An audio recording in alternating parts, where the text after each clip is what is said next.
Hi, I'm Adam Walsh from The Signal. 2024, the race to end the year is finishing. And what a race, what a finish to the year. What does 2025 bring us?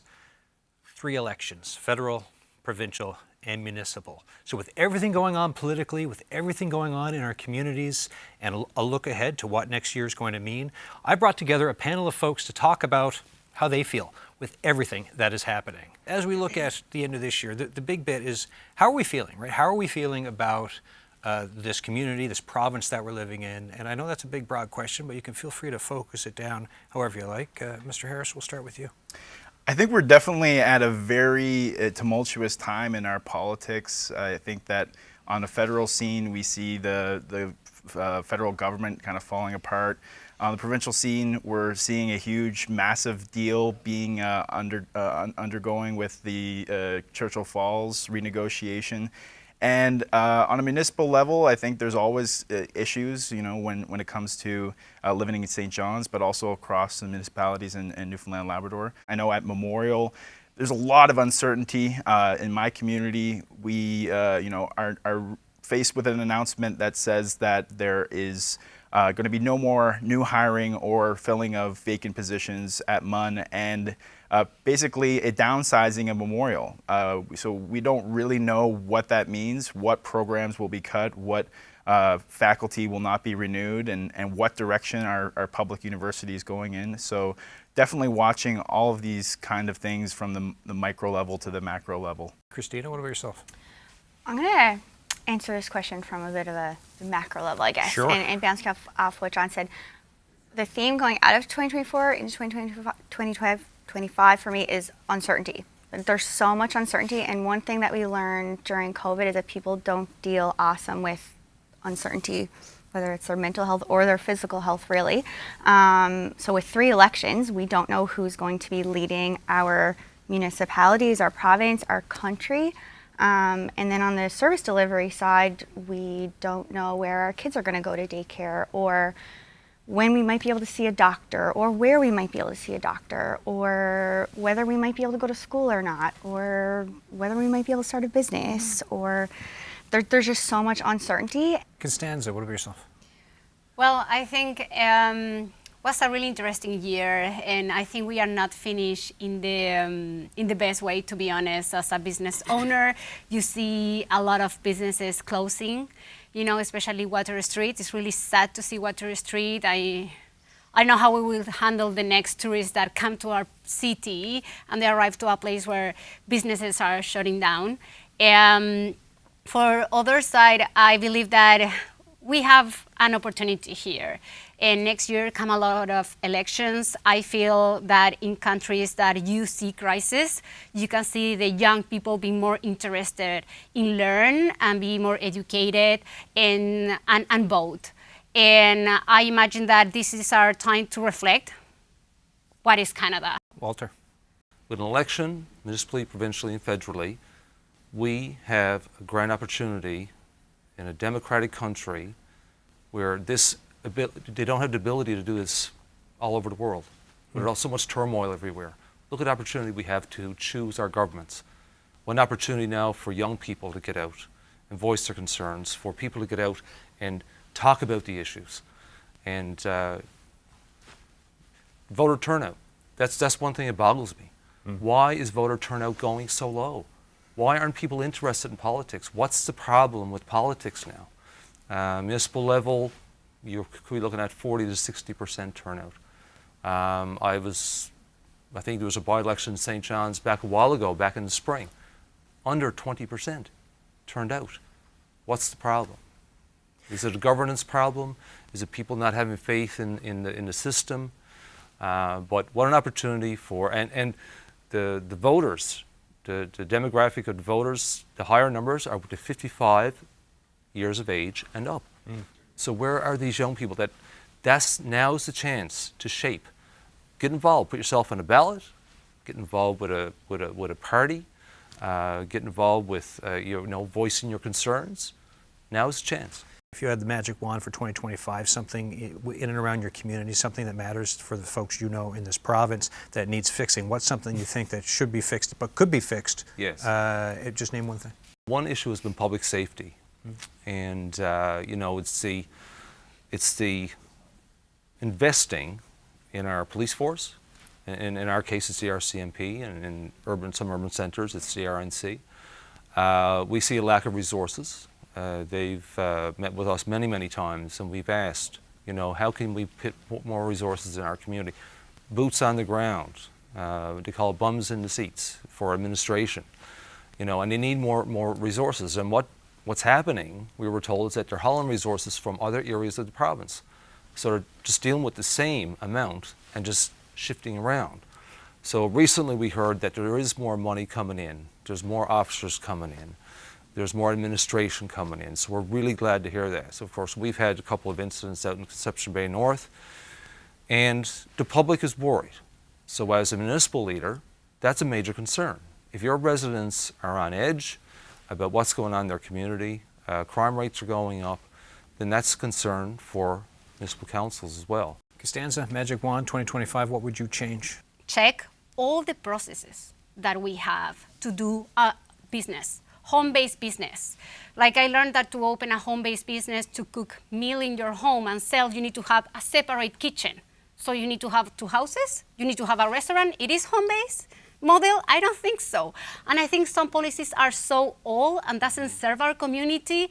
So I think we need to check that and see how people can their self create kind of a better participation in our economy. But if we have these red tapes and the process don't work and they are really long, they are not serving. So it's a great moment to check all that kind of stuff. Christina. At the end of the day, I would love to see more meaningful collaboration and effort between municipalities, the province, and the federal government to actually work together, regardless of party affiliation, to get things done, because that's why all of those people went to do those jobs to begin with, was to help. John Harris.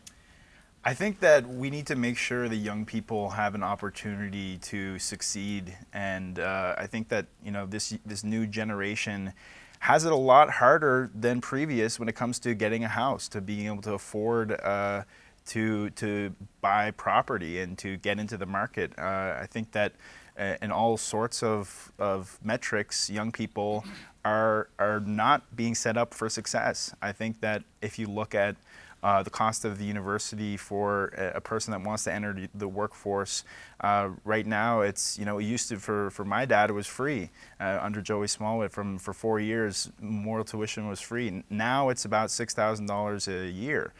So for young people trying to enter the workforce, it's a very scary time, because you're either taking on a whole lot of debt, and for young people going into nursing, teaching, pharmacy students, education, social work students, they're taking on work placements that are unpaid. So you have 1,700 hours of work for nursing students, unpaid labor in nursing clinical settings, where they actually have to pay tuition. And the same goes for education, the same goes for pharmacy, the same goes for social work.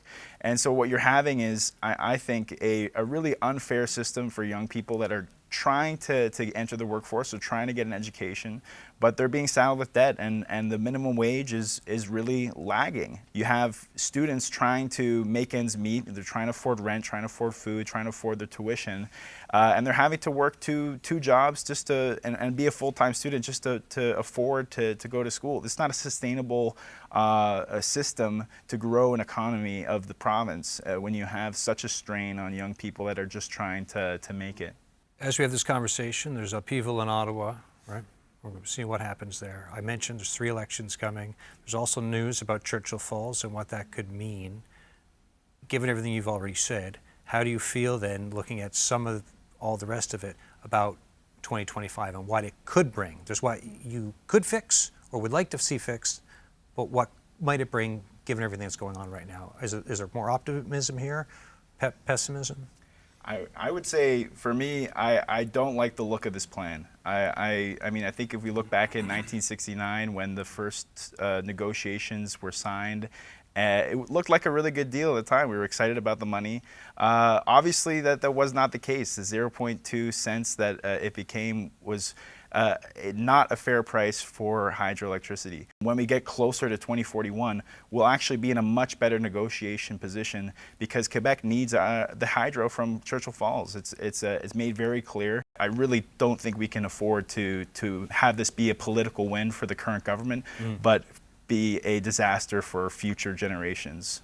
Christina, either on Churchill Falls or just the year ahead with everything that's happening? Yeah, so I think a lot of young people are very jaded, and going back to what Walsh said earlier about voter turnout, I actually looked up the turnout numbers last night. In 2019, we had 38,000 new electors registered.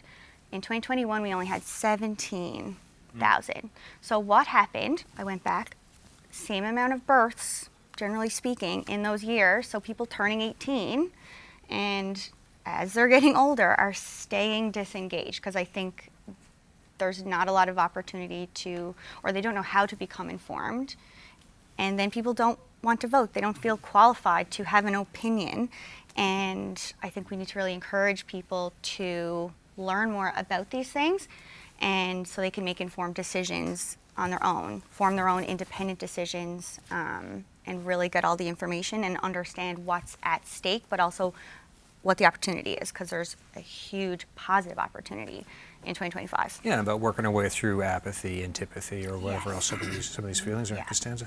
One of the things that I was surprised is that schools don't include civic education in the curriculum, which is, I talk with many Canadians asking how it works, especially when I arrive, and they didn't know. So I feel there is a lack that can be solved easily, putting that in the school. But I am an optimist.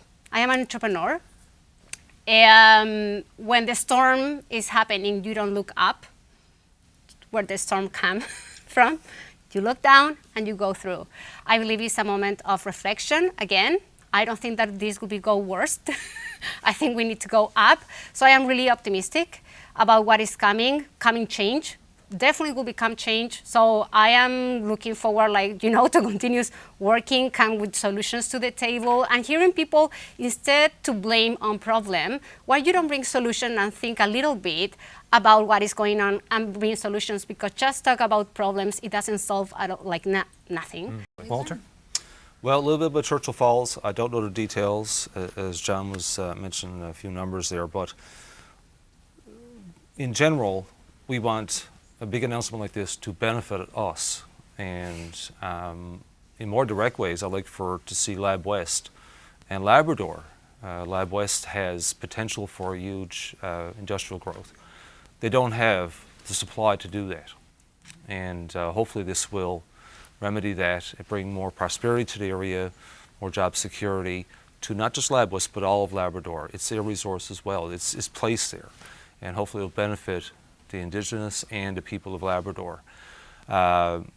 Overall, though, revenue. Any extra revenue that's come to this province is desperately, desperately needed. I can use the word struggling to provide the essential services, and bringing those extra revenues to communities so we can support the services we provide. It's a struggle. And in provincial terms, our geography is our probably biggest enemy. We have 500,000 people spread over, I think we're the 16th largest island in the world, plus Labrador. Plus the big land, a place called the big land. It's big. Yeah. And trying to provide all the services that we need or want in every area of this province is a huge challenge. So any extra revenues that's going to bring, it was mentioned about collaboration between the provincial and municipal or federal governments as well. But municipalities, we're challenged ourselves to provide. We're just making it. We're just doing it. We depend on funding, cost-shared funding, but we need collaboration within ourselves. I think that's a system that's, I won't say it's broken, but it needs some care. It needs some attention. So we need to collaborate in many, many ways in regards to even healthcare, but essential services, waste collection, infrastructure. I think it would entice people to probably to put yourselves on the ballot and get interested Get involved. in municipal politics. Yeah. Thanks, folks. I appreciate this chat. Thanks for all the input, and happy early holidays, and well, hopefully happy 2025. It's going to be a great year. Thanks for having us. Thanks.